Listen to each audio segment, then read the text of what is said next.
Hey everybody, welcome back to In the Mind of a Hindiactionhero. This is, I think, episode 9, probably. It is March 9th. I think the last video that I recorded was towards the end of January. So it's been January 21st, I think. Yeah. It's been quite some time, a couple weeks since I last recorded. But in between then and now, what I did end up posting to my blog, just to kind of cover a little bit of the stuff that's been happening since the beginning of the year, stuff that I also mentioned in those, probably the episodes 7 and 8, those videos, or at least definitely 8, the last one. Just about how, like, since 2020 began, it's just been kind of a mess globally. I think right now the biggest thing that's happening is the coronavirus. You've probably been bombarded with enough information about that. I know I have. So, and I kind of posted about it in my blog, so I'm not really gonna talk that much about it here. But it is a pretty big situation. I think still the World Health Organization hasn't declared it a pandemic, just because they don't want to label things. It's like a guy and a girl going out and they're like, we don't want to label this relationship, yeah, something like that. No, but they didn't have any difficulty calling it a name or giving it a name, COVID-19, just because, like, this is the 7th coronavirus. Okay, I don't know how I'm just starting to talk about it, so we'll stop. Otherwise, I'll try and I'll end up giving like little fun facts, and we don't need that. Anyway, hopefully, I'm gonna end up talking about it. I can't stop something. Okay, I'll just say one or two more things. They're working on a vaccine, and it's, well, they say it'll be like the fastest kind of development for a vaccine that there's ever been. But even that, with like human clinical trials and everything, it'll take at least a year before it can be kind of rolled out for us. But yeah, I'll just end it there. Let's talk about some other stuff that I haven't written in the blog as yet. So it's Monday, earlier on the weekend, like Saturday night, early Sunday morning. We had daylight savings time change, right? Spring forward. So we lost an hour. Yeah, that's kind of how it is. I actually don't really know about the debates going on about whether it's actually beneficial or stuff like that. Anyway, it's almost 4 p.m. around here, and this is some good daylight right now, sunlight. We had a lot of snow earlier, but right now, I'll check the temperature as well, but I think it's about 17 degrees today outside. So the snow has melted. Like, there's no snow now. But on Friday, we were supposed to get 1 to 3 centimeters of snow in the part of Ontario that I'm in. Other, like, places towards the north, they were saying, oh, they'll get like 30 to 50 centimeters. But you guys will only get like 3, and then a lot more rain. But in the morning, because Friday for me to go to. I have my community placement this term on Friday, but uh, we weren't meeting at the site this week, so we were meeting on campus. But either way, I'd have to be there by 8:30, so I was gonna catch the 7:12 bus in the morning. I have to take two buses, so one to go downtown and then another one to get to my campus. Typically, I could get to campus, I'd say 40, 45 minutes, usually, on a good day. Uh, if I drove, maybe 20, 25 minutes. Um, yeah, but the bus is, it's not that bad. Maybe an hour with traffic, and waiting for the second bus.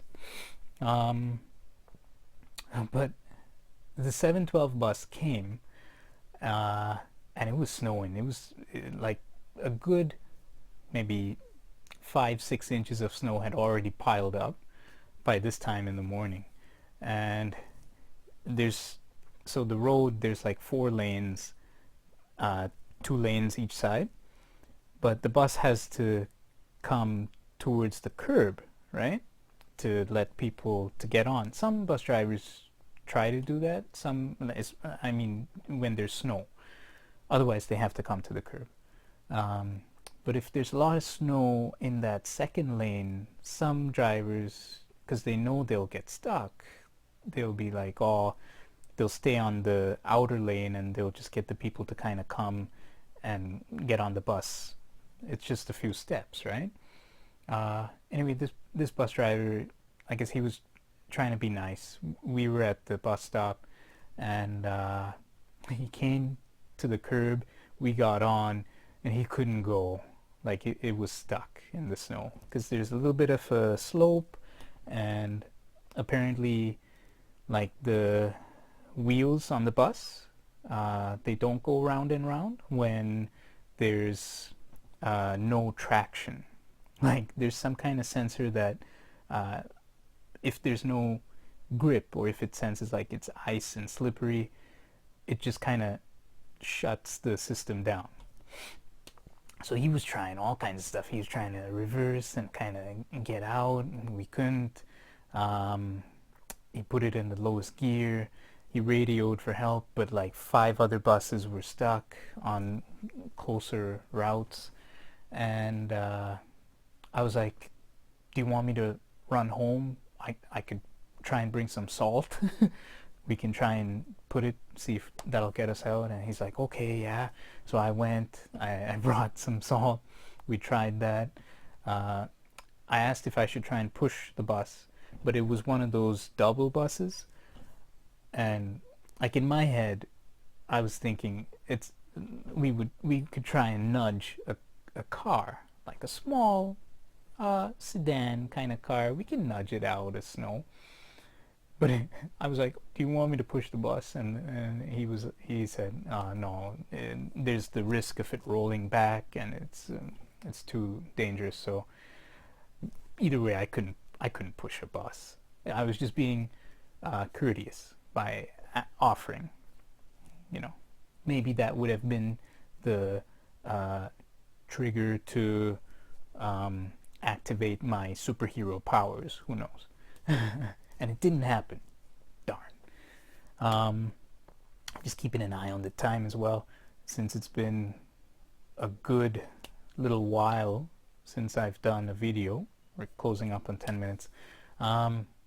Anyway, we tried.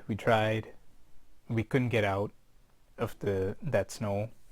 The next bus was scheduled to come at 7:40. The help that he had radioed for, they came. So he was like, you know what? There were only like 3 or 4 of us on the bus. He told us if we want, we can just kind of flag down the second bus and then go on that. And that one, he almost got stuck too, but his was a single bus, not like the the longer ones with the middle connector part. So he's got more, I don't know, I don't want to say momentum, but he's got more ability to maneuver out instead of having that rear part just kind of flail.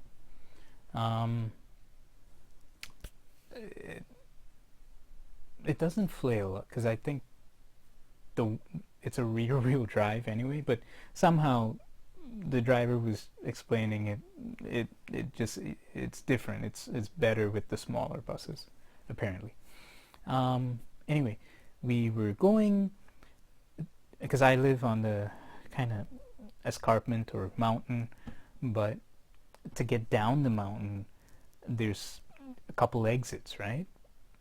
Two of them were closed because of bad road conditions, and by that time there was more traffic. So ultimately, I know this has been a long story, even though I can't say long story short. I ended up reaching campus maybe closer to 9:30 or 9:15ish. So a good 2 hours that whole trip. But I mean, I can't complain too much. I was sitting on a nice warm bus, and I didn't like. There's this one bus that comes in the mornings, and if I catch that at the 7:41, I don't have to transfer to a second bus downtown because that bus will go all the way past my campus as well. So that was good. Yeah, I don't know because winter is still not over.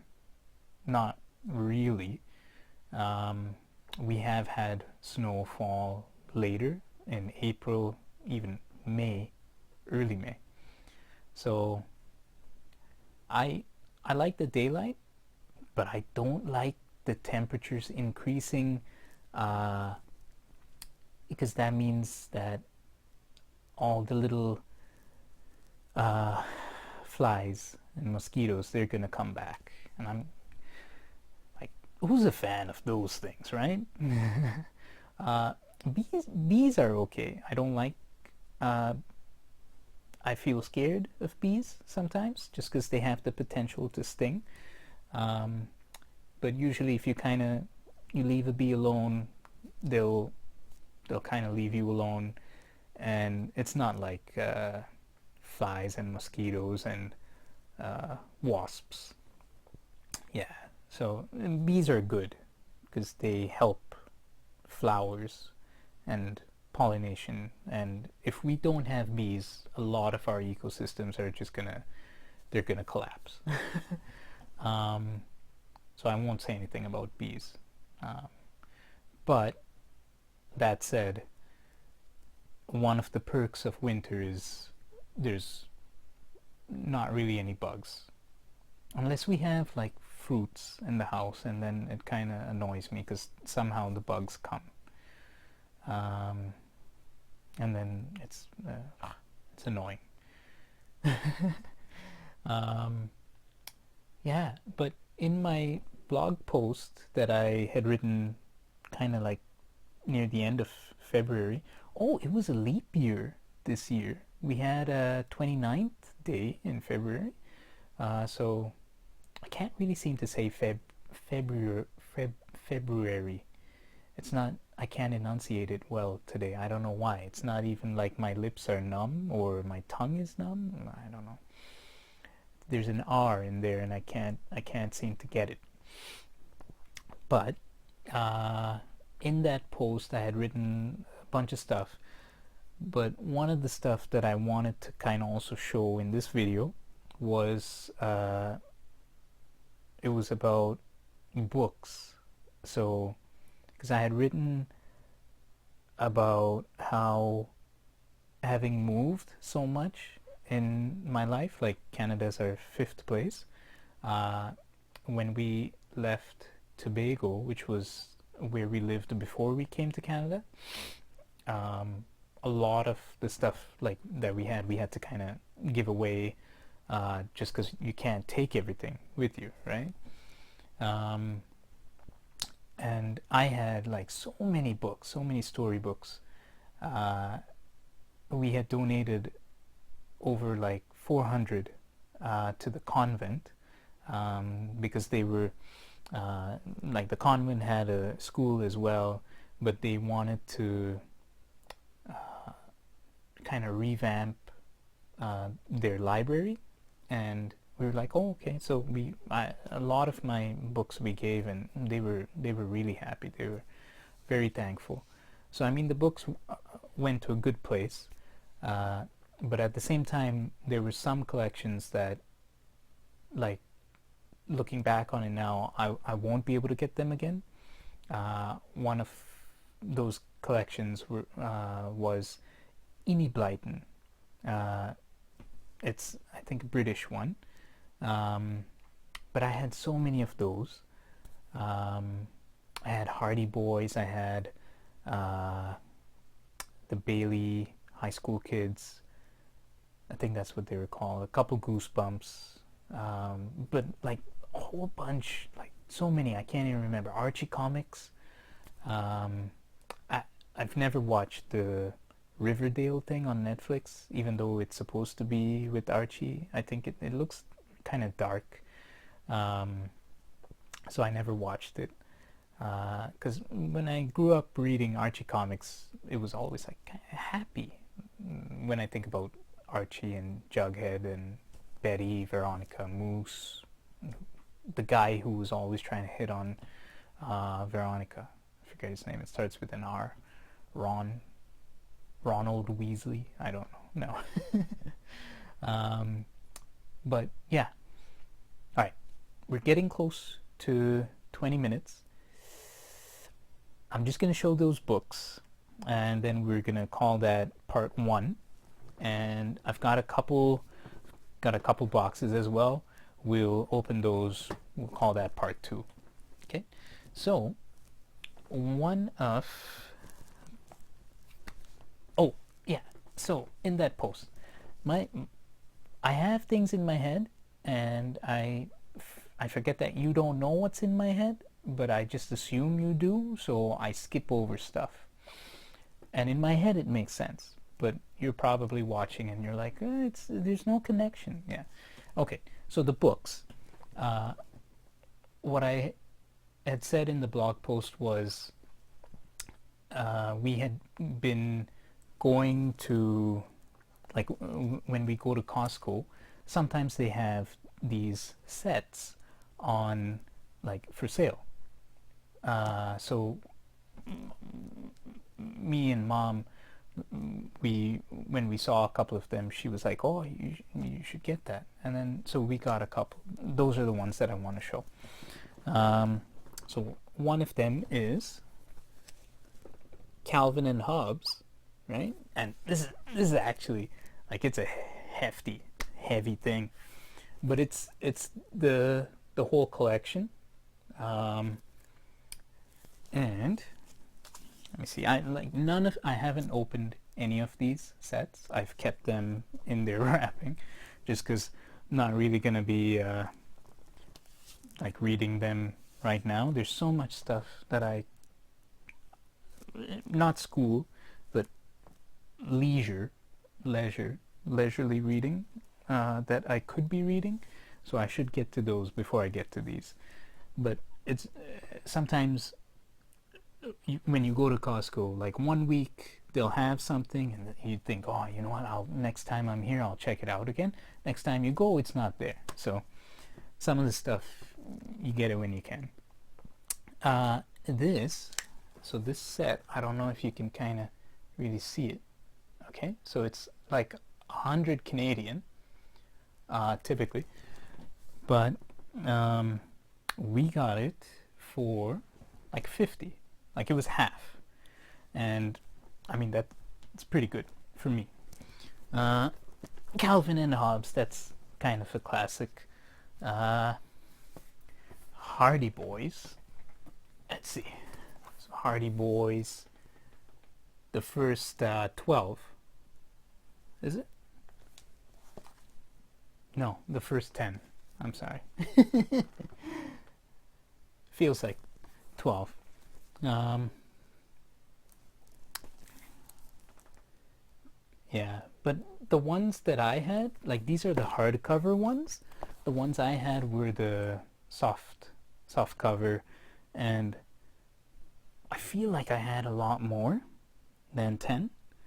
But yeah, I'm happy I have some Hardy Boys again. Another set that I really... Roald Dahl.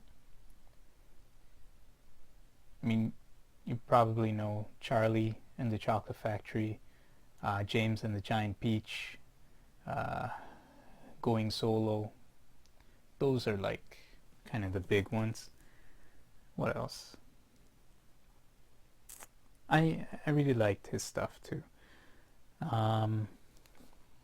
So like these two sets were $20. $20 each.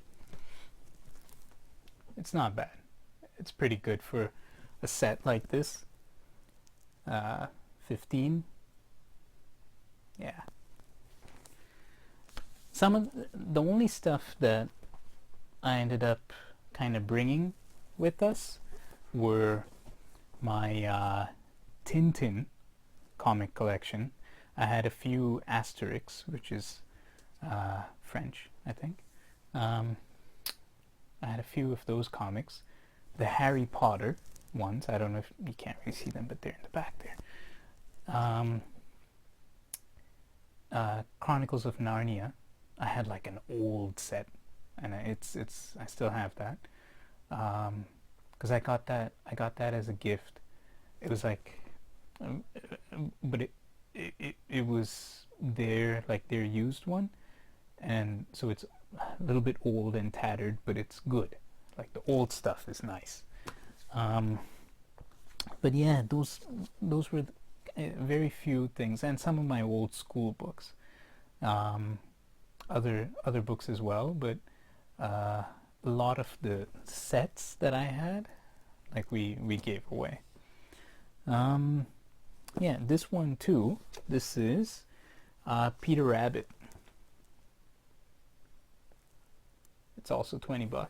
So I mean, when you for $20, like all of these books, I think it's good. Especially classics like these.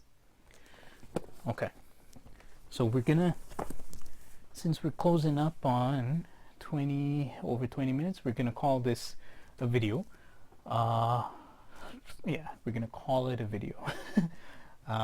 And then I'm gonna come back. We'll do like a part 2. There was something else I wanted to talk about before I did the unboxings, but we'll get to that. And I was thinking, you know what, for like, because I still haven't made an intro or outro. I don't know if I will, but for the outros, what I was thinking was, like on Friday when we had all that snow, I recorded a little bit. Even on the Thursday, so Thursday I recorded. It's so funny. Thursday it was just so bright, no snow, maybe a little bit of snow on the ground, but green. And then Friday you'll see like a huge difference. How about I'll try and put the little video. There was a squirrel, that's what I recorded on Thursday. I'll put that at the end of this video so you kind of see that, and then at the end of the next video maybe I'll put the thing that happened on Friday with all the snow. So it's like it's a different kind of outro, but it's something different, a little bit fun. Yeah, we'll see. All right,